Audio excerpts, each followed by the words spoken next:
Kama sijui ushawahi kukutana na wewe na hii kitu kwamba ukitumia hizi software za kureduce noise au kusafisha sauti kama Adobe Podcast, utumie labda 11 Lab au utumie hizi za kwenye Canva na vitu kama hivyo. Nimeona AI inaisababisha ile voice iwe distorted, hata sauti yake inasikika sio halisia. Nilivyogundua gari tatizo, nikaja nikapata jamaa wangu akawa amenitambulisha kwenye software moja inaitwa Audacity, ambayo mpaka sasa naitumia. Hii Audacity naipenda sana kwa sababu inanisaidia kupata clean sound.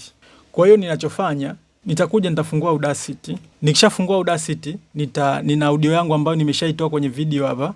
Kwa hiyo ninayo tayari kwenye faili, nitaikopi, nitaiweka kwenye software ya Audacity. Nikishaiweka software ya Audacity ina process mbili. Ya kwanza una sample ile sauti. Kwa hiyo kwenye sample huwa nachukuaga mic yangu naweka kwenye surrounding area ambayo na rekodi kama dakika sekunde 30, sekunde 15 ina note zile surrounding noise. Zikisha note ile surrounding noise inakuwa mimi kwangu ni rahisi kuweka kule mwishoni kuisample. Kwa hiyo ngoja nikuonyeshe namna ya kusample. Nakuja na select, kwa mfano hii hapa ndio sehemu ambayo niliweka background noise iweze kusample noise za background. Nitaenda kwenye effect, noise and repair, nitaenda noise reduction, alafu nitakuja hapa get noise profile. Sasa ndo naipata ile kwamba tayari nishaipatia noise profile. Baada ya hapo na select audio nzima, nakuja tena kwenye effect, ndo hatua ya pili, naenda kwenye noise reduction tena, siendi tena hii hatua ya kwanza, ya pili nakuja sasa nasema reduce. Ita apply hizo effect, utaona kuna vidude fulani vimebaki hivi.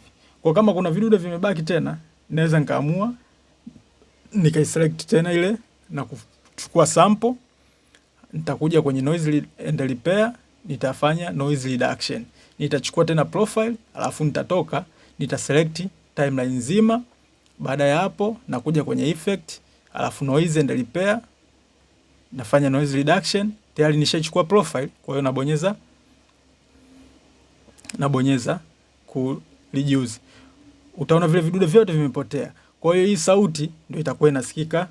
Ngoja tusikize sauti ambavyo inaweza kawa inasikika hapa before and after.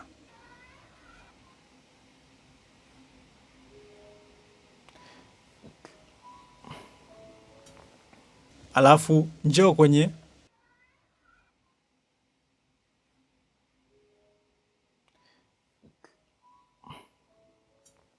kwa hiyo ndo namna ambayo natumia kuedit. Je, wewe unatumia software gani katika kuremove background noise zako? Comment hapo chini tuweze kujifunza na sisi wengine. Ciao.